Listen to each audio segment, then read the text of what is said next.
Buenas noches, ¿cómo están ustedes? El gusto de verlos. Me encanta que se congreguen para escuchar. Y en este momento tengo un libro de Ana María Shua que hace un cuento muy bueno con respecto a las relaciones de ella y su papá. Comienzo. Cuando yo era chica, en verano, iba siempre a pescar con mi papá. La caja de pesca era de madera y estaba pintada de verde. Adentro había anzuelos de distintos tamaños. Los más chicos eran para pejerreyes y los más grandes para tiburones. También había plomadas. Las plomadas en general tenían forma de pirámide. Eran muy pesadas, tenían esa forma para evitar los enganches en las rocas. Íbamos a pescar al muelle o al pozo de las burriquetas y siempre se nos enganchaba la plomada porque había muchas rocas. Yo digo nos, pero el único que pescaba era mi papá. Es decir, el único que manejaba la caña porque en Miramar había muy poco pique. Yo tenía una cañita, pero nunca la llevaba, no me gustaba usarla. Lo que me gustaba era estar parada al lado de papá. En el muelle ya nos conocían y también nosotros conocíamos a los que iban tan seguido como nosotros. Al flaco, por ejemplo, que tenía el pelo rubio y las cejas completamente negras, y a un señor mayor que papá, que se llamaba Ibarra. Yo sentía muy orgullosa de conocerlos e iba adquiriendo y trataba de demostrarles cada vez que podía que yo aprendería a pescar. Sabía, por ejemplo, que los meros, cuando son chicos, tiran mucho y que a veces, por la forma en que se dobla la caña, uno puede confundirlos con un pez más grande. Cuando alguno de los pescadores venía trayendo la línea con esfuerzo y la caña se curvaba, yo me acercaba y le decía, por ahí es un mero nomás. Sabía también reconocer a los gatuzos, que son como tiburones chiquititos. A los gatuzos les sacaba el anzuelo y los tiraba otra vez al agua. Algunas veces sacábamos un chucho. A los chuchos, me decía mi papá, hay que aflojarles la estrella porque pegan la disparada y si uno les da línea, te la pueden cortar.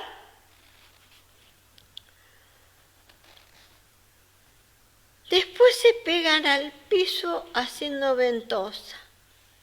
Una vez papá fue a pescar solo y cuando volvió contó que había tenido un pique increíble, que tenía floja la estrella del reel y de repente algo, nunca se supo qué, mordió el anzuelo y picó tal disparada que el hilo de nylon le quemó el pulgar. Seguimos contando lo del papá. El primer tirón lo sintió en el espinazo a la altura de la cintura. La noche después de la caída, tenía un dolor muy fuerte. Tuvo que dormir en el suelo esa noche. Bueno, cuando levantó del suelo, le dijo el médico, tómese calmantes. Tiene hernia de disco. Bueno, volvamos a la pesca. En la caja verde había también magrú que usaban de carnada.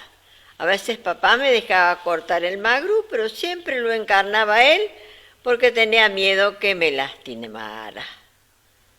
Por esa época habían inventado un protector de alambre que se ponía en la hoja del cuchillo para que yo aprendiera a pelar naranjas sin cortarme.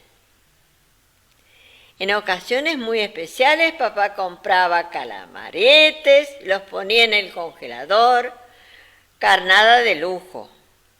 En el muelle había siempre mucho viento. Yo me ponía un pullover y salíamos lo mismo. El juego consistía en ponerme en cuclillas, estirar el pullover que me quedaba grande hasta que me tapaba completamente las piernas. Con los medio mundos me entretenía tratando de adivinar cada vez que los levantaban cuántos cornalitos traían. En el pozo de las burriquetas teníamos más suerte. Había que bajar una especie de escalerita. A mí me parecía muy peligroso, pero divertido. Papá bajaba primero y me vigilaba desde ahí. Papá aprovechaba para practicar tiros con la caña y medir hasta dónde llegaba la plomada. Yo deseaba que los tiros fueran muy largos, pero nunca pasaban de los 70 metros. Donde sí pescábamos de verdad era en lo que papá llamaba el pozo pestilente. Íbamos poco porque estaba lejos. Es el lugar donde desagua la cloaca de Mar del Plata y donde van a tirar los desechos las fábricas de pescado. El día anterior mamá nos preparaba sándwiches y bebidas. Se pescaba desde arriba del acantilado. Bien, mientras estábamos pescando no hablábamos casi. Había que estar callados para no espantar a los peces. Papá tenía la caña agarrada con las dos manos y entre el índice y el pulgar de la mano de arriba sostenía el nylon de la línea para sentir el pique. Teníamos dos problemas. Papá dejaba la caña en el suelo y agarraba el nylon. Lo estiraba lo más que podía y después lo soltaba de golpe. Si no se desenganchaba, se cortaba la línea, pero daba mucho trabajo que pasara cualquiera de las dos cosas. Lo que más me gustaba era la parte de operar a los pescados. Papá los abría en canal con el cuchillo que guardaba en la caja verde y que también servía para cortarle los bigotes a los bagres.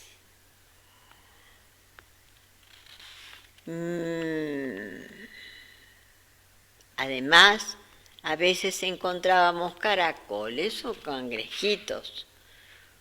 Una vez pescamos una corvina negra con las huevas hinchadas de huevitos.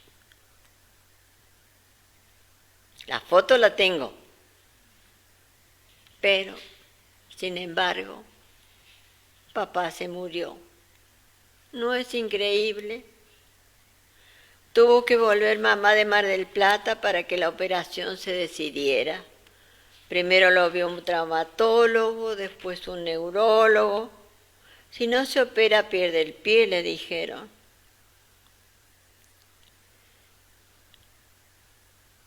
Está pinzado el nervio ciático. ¿Le gustaría arrastrar un pie muerto? Bueno, sabían que no le gustaría. No hay alternativa, dijeron. 2 veces hubo pique en Miramar. Una vez fue el día del cardumen. Era un día de lluvia y estábamos aprovechando para arreglar las líneas. El muelle estaba lleno de gente, erizado de cañas. Papá tenía miedo de que me pegaran con una plomada en la cabeza y no me dejaba que me separara del lado de él.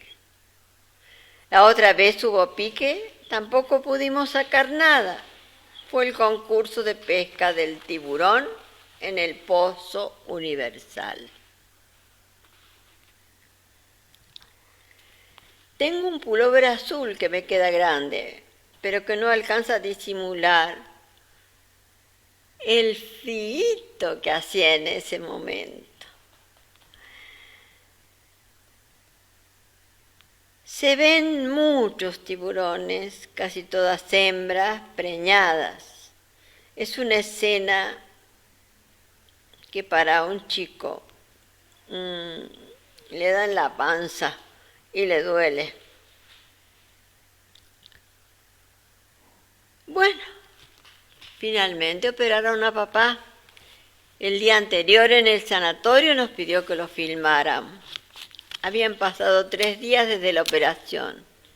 A papá le gustaba llevar el registro filmado de todos los acontecimientos importantes.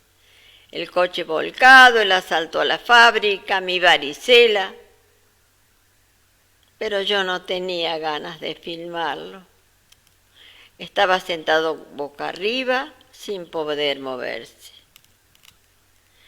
La aguja estaba conectada a un cañito de nylon que salía de una bolsa llena de líquido, sostenida por un soporte alto y vertical.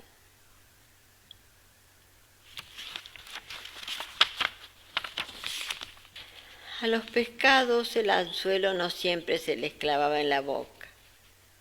A veces se lo tragaban y sacárselo era una carnicería. Otras veces enganchado en una aleta o en el cuerpo.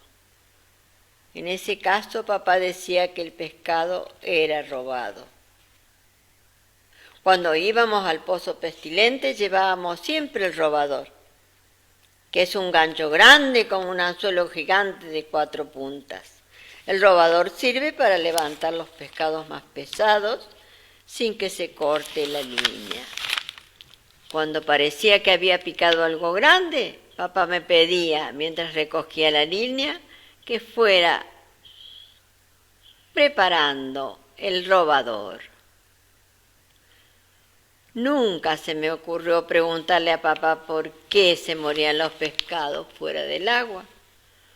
Como no tenían nariz, me parecía natural que no pudieran respirar. A papá le gustaba mucho explicarme cosas y mientras estábamos pescando,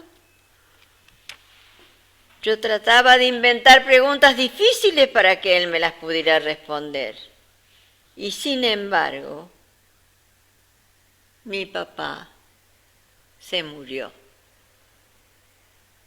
¿No es increíble? Muy triste el final del cuento, pero muy linda la relación de papá e hija. Esperemos que en la próxima estemos todos juntos y que tengan un buen fin de semana. Buenas noches, Sepram. Buenas noches, Sepram.